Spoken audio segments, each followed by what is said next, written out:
Okay, fellow babies, welcome back to Pachter Factor on SIFTD.net. Hope you remember, for the low price of $4 a month, you can curate all your content. It has gotten overwhelming at times, so we hope you remember.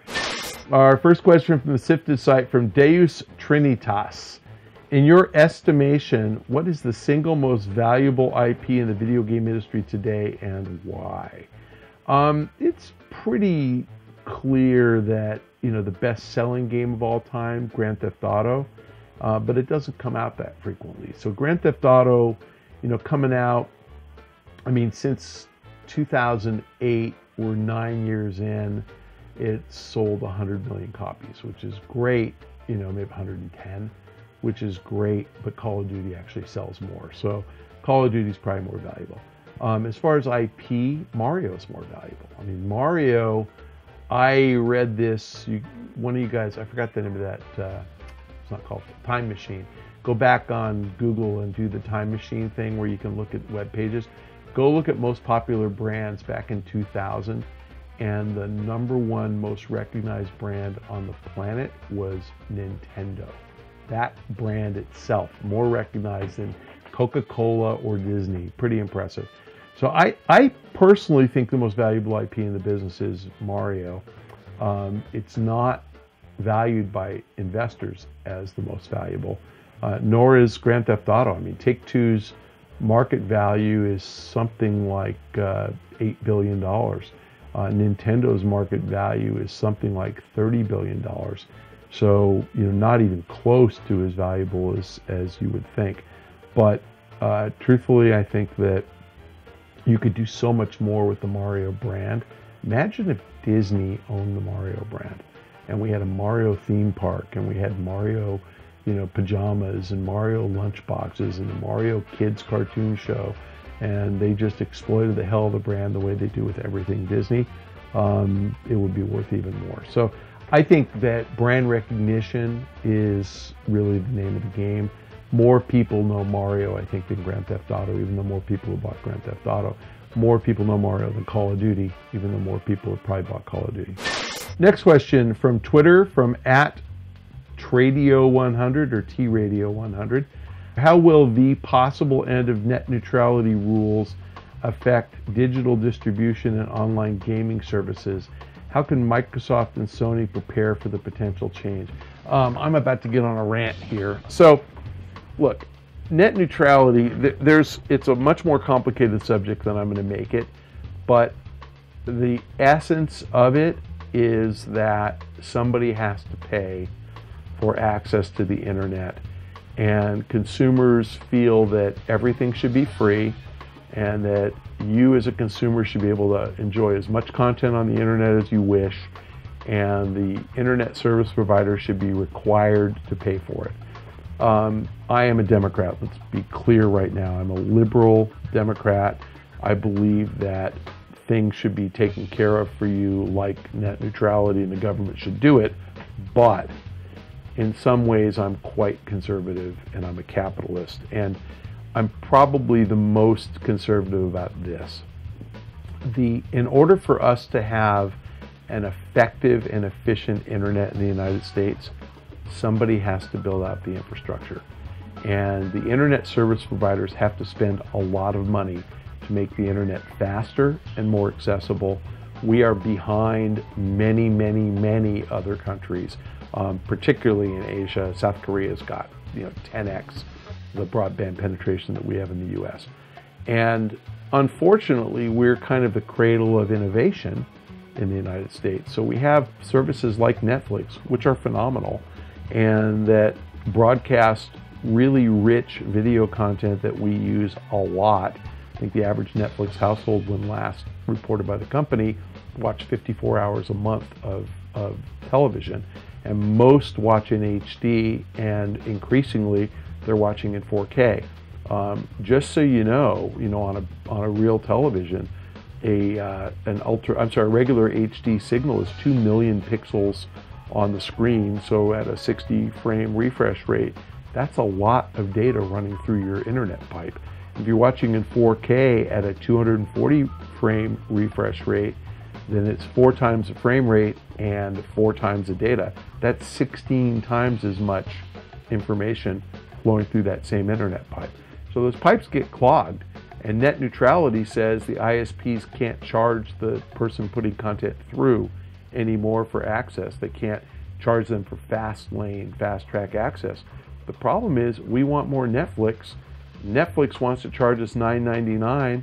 Our internet service provider wants to charge us whatever we pay. I think I pay something like $69 for fiber. I get a lot of content. And who's going to pay for more pipes if they have to build 8 times as much bandwidth in order to get that signal to your house? So the repeal of net neutrality lets your internet service provider charge Netflix for clogging your pipe. Now, if you're a Netflix customer and you're the reason that Netflix is clogging the pipe, they're going to try to pass that cost through to you. They'll raise the price of your subscription $1. That makes sense. If you're not a Netflix subscriber and your neighbor is clogging the pipe and your internet service sucks, you don't want to pay more for the internet. You want Verizon, who's my provider, to charge Netflix more and let Netflix charge your neighbor because he's the pig who's clogging your bandwidth. So my attitude is repeal of net neutrality is fair because the people clogging are going to end up paying and not everybody. And so I think that it's inevitable. You have a Republican Congress, you have a Republican president, you have a Republican appointed chairman of the FCC. The courts are not going to say that this is a human right, and they're not going to overturn the FCC's repeal of net neutrality. So get used to it. Netflix is going to have to pay the ISPs more for putting content through, and Netflix is going to have to pass it through. With that said, your question was about games. How can Sony and Microsoft prepare for the potential change? Fortunately, games are client-based. So if you play on a console, you play Overwatch, you have a disc in your box, you have the file downloaded on your hard drive. If you play League of Legends, you had a 38 gigabyte client download. That data is sitting right next to your monitor someplace. So, and it's essentially hardwired to your monitor. And when you're playing multiplayer, very little data is passing over the broadband. If you're downloading a game, yes, you're going to consume 38 gigabytes to download League of Legends, but let's be real. Do you really care if it takes 30 seconds to download or 30 minutes? No. So you don't really care what speed that comes through. And frankly, you can download big files overnight when the bandwidth's not clogged. So it's not going to cost you more. And if it does, we're talking about probably 2 or 3 cents per gigabyte. So not very much money. Keep in mind, a high definition movie on a regular television, I know there's compression, but flows at about a gigabyte an hour. A 4K movie flows at about 4 gigabytes an hour. So an hour of content isn't going to consume that much. 54 hours is. So watching Netflix in HD is 54 gigabytes a month. Watching Netflix in 4K is at least 4 times that and possibly 16 times that. That's like downloading 10 or 15 games a month. You just don't do that. You download 1 or 2 a quarter if you're a heavy user. So I don't think it makes much difference, but the answer is sure, Sony and Microsoft might have to pay an extra $1 or so per disc. Big deal. I mean, they'll suck it up. They'll do it. So I don't think that the change is going to really impact game makers at all. And the stuff flowing on multiplayer, it tends to be client-based. There's very little data going back and forth on multiplayer. So again, that was my rant. I'm all in favor of repeal of net neutrality. I don't think it makes sense to have the government regulate and keep prices low for the people clogging the pipes. I think about this. If the trucking companies chew up all the highways, none of us can go to work because the highways are all ruined. So the trucking companies pay higher fees than we do, and that goes to highway repair. They pay more fees because they use more gasoline, they pay truck taxes, they pay tire taxes, they pay lots and lots and lots for using that highway. Same thing for net neutrality. Get rid of it, and the guys who ruin the highway have to pay to repair it. That makes sense to me. If you don't drive very much and you're never on the highway, that's me.